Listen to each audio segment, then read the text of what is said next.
Hello everyone. So this video is a detailed explanation about the Interstellar Safeguard to help understandings and rationalizations of the purpose behind the game and what it really means.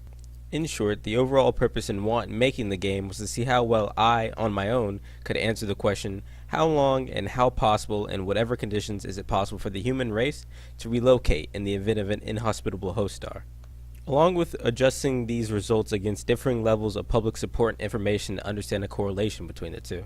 So the way I thought to do this was to build the most consistent, accurate, and realistic simulation that models the situations proposed, while also using all the resources at my disposal to the best of my ability. Now just a couple of things I wanted to explain or point out for acknowledgement's sake.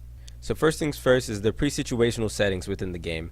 The first setting you choose is the planet, and that determines your host star and respective solar system. Each planet is scaled proportionally to one another in their cards, so you can get an idea of what you're working with. So the term Super Earth refers to a planet significantly larger than Earth, and actually a lot of playable planets within this game fit that description.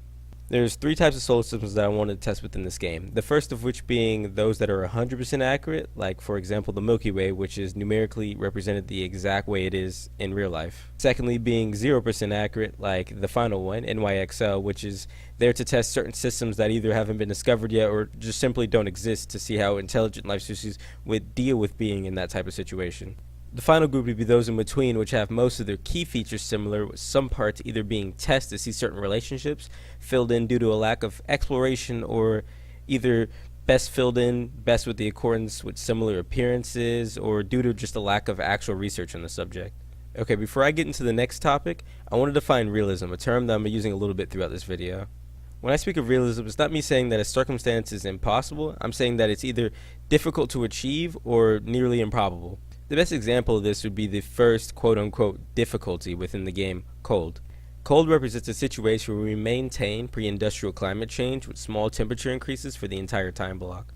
When I say this is unrealistic, I'm not saying it's impossible, because the pre-industrial climate change is definitely something we've had, although maintaining it or going back to it now is very improbable. The second condition of cold requires that all people will care for the future of the human race. Now, this is where my definition of realism becomes a little bit cynical. This condition assumes that all people will universally care, which due to global conflict, belief differences, and educational discrepancies can be found by most to be fundamentally impossible.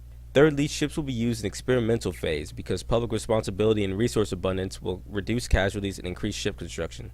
This assumes that people will do their part not to freak out and cause complications with ships, reducing overall casualties. Each sequential increase in setting will make these significantly more, for lack of better words, difficult or realistic. Now the next thing to take into account is the actual money within the game. The currency, dubbed Starbucks, is equivalent to 5 quadrillion US dollars, proportion due to NASA's average budget, who I presume will be doing the majority of the effort, leaving out inconsistencies like inflation but adding in the possibility of international aid.